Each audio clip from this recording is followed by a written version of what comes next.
శ్రీ మహాగణాధిపతి నమః. భారత్ మాతా కీ జై. జై శ్రీరామ్. సంక్రాంతి సంబరాలంటే మన పెద్దలు ప్రతి పండుగని మనకి సాంప్రదాయబద్ధంగా మనకి ఇచ్చి వెళ్ళారు. మన పండుగల మీద విదేశాల్లో కూడా చాలా రీసెర్చ్ చేస్తున్నారు. అంటే వినాయకుడి వ్రతం చేసుకునేటప్పుడు వీళ్ళు ఎందుకు ఇన్ని పిచ్చి పువ్వులు వేస్తారు, పిచ్చాకులు వేస్తారని చెప్పి వాళ్ళు రీసెర్చ్ చేస్తే పాత రోజుల్లో ఉండే కొలంలో కానీ సరస్సులో కానీ గణపతిని ఇలాగ కొలంలో ఇలాగ పత్రియండి సాంప్రదాయబద్ధంగా ఉంటుంది. మన చెవులు కుట్టించుకున్నా, మన ముక్కు వరకు కుట్టించుకున్నా, బొట్టు పెట్టుకున్నా, కాళ్ళకి మన మెట్లు పెట్టుకున్నా, ఇవన్నీ కూడా మన నాడుల్ని, మనకి ఏదైతే బ్రెయిన్ నుంచి వెళ్తున్న నాడులు ఏవైతే ఉన్నాయో ఆ నాడులని క్రమబద్ధీకరణ చేస్తూ మనకి ఆరోగ్యాన్ని చేకూర్చే విధంగా మనకు ఉన్నాయనే విషయం భారతీయులు ఎవరికీ తెలియదు. ఇది విదేశస్తులకి, అమెరికా దేశస్తులకి, పాశ్చాత్య దేశస్తులందరికీ కూడా తెలుస్తుంది. వాళ్ళు చూసి మనల్ని, భారతీయులను చూసి నేర్చుకుంటున్నారు. మన యోగా కూడా ఈ రోజున 500 దేశాల్లో పతంజలి మహాముని కనిపెట్టిన మహాయోగాసనాలు ఏవైతే ఉన్నాయో వాటిని 500 దేశాల వాళ్ళు ఆచరిస్తూ ఎంతో ఆరోగ్యాన్ని పొందుతారు. భారతదేశం విశ్వగురువు. భారతదేశం విశ్వగురువు.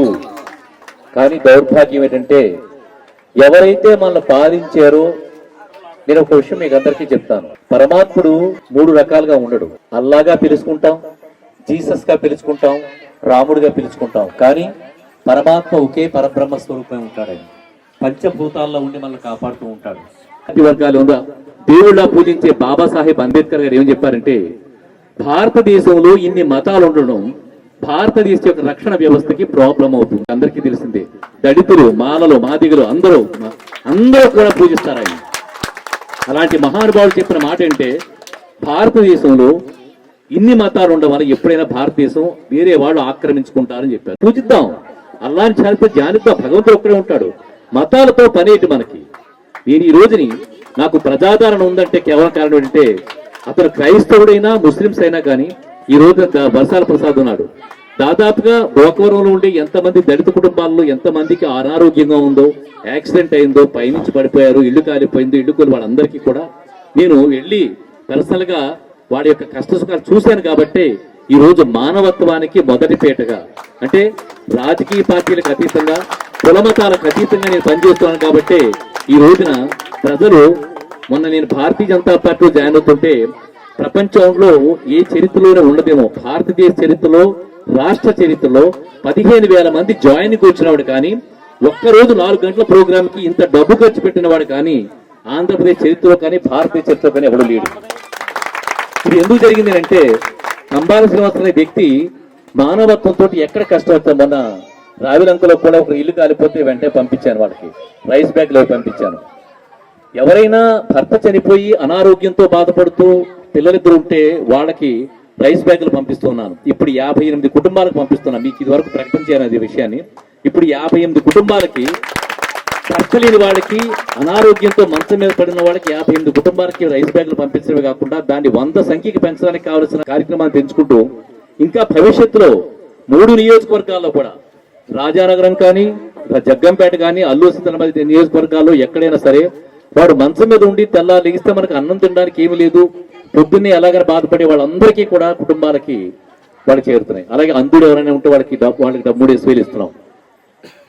ధూపదీప నైవేద్యాలను గోళ్ళకి అన్ని చేస్తున్నాం. ఇలాగన్నీ సరే, ఇవన్నీ మనం చేస్తున్న విషయాలు మీకు అందరికీ తెలిస్తే ఇవన్నీ నేను ఎందుకు చేస్తానని చిన్న విషయం చెప్పదలుచుకుందంటే, కానీ ఈ రోజున మనం వచ్చింది సంక్రాంతి వేడుకలు జరుపుకుంటున్నాం.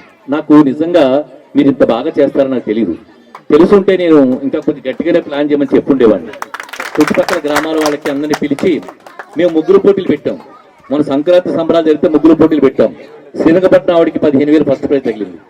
అలాగే ఆ 15,000 రూపాయలంటే ఆవిడ ఈ సంవత్సరానికి వచ్చే సంవత్సరం కూడా బట్టలు కొనుక్కోవచ్చు. చక్కగా 15,000 అంటే అంత బాగా చేసుకోవచ్చు.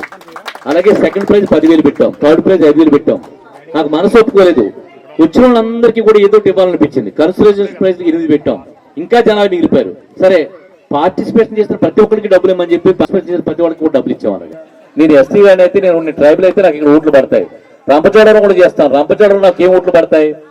నేను అసలు అది కాదు.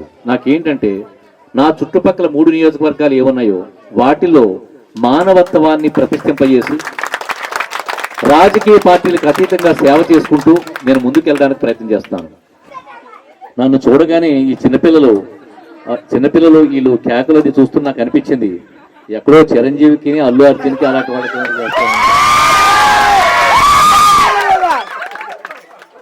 నాకంత సీన్ ఉందా అని చెప్పి నాకు అనుమానం.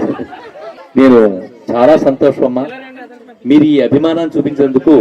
మీ అభిమానానికి తగ్గిపోకుండా నేను కార్యక్రమాలు చేస్తూ, అలాగే స్కూల్ పిల్లలకు సంబంధించి నేను బస్ పాసులు ఇచ్చాను. ఇంకా నేను స్కూల్ పిల్లలకి ఎవరైనా చేయడానికి అవకాశం వస్తుందో చూస్తాను. ఇంతంత చిన్నపిల్లలు కూడా నేనంటే ఇష్టం అంటే ఎలా కలిగిందో ఇష్టం నాకు అర్థం కావట్లేదు. పెద్దవాళ్ళకంటే ఏదో చెప్పుకోవచ్చు, వీళ్ళకి నేను ఏమి ఇవ్వలేదు కదా, మరి వీళ్ళకి నేనంటే ఎందుకు ఇంత హ్యాపీగా ఉన్నారో నాకు తెలియదు. అంటే కంబార్ శ్రీనివాసరావు ఎక్కడి దాకా వెళ్ళిపోయాడు అంటే చిన్నపిల్లల దాకా వెళ్ళిపోయాడు అనమాట. సో చాలా సంతోషం. నేను మన ఈ సంక్రాంతి సందర్భాన్ని ఇంత బాగా నాకు అవకాశం ఇచ్చినందుకు మీకు అందరికీ ధన్యవాదాలు తెలుపుకుంటూ,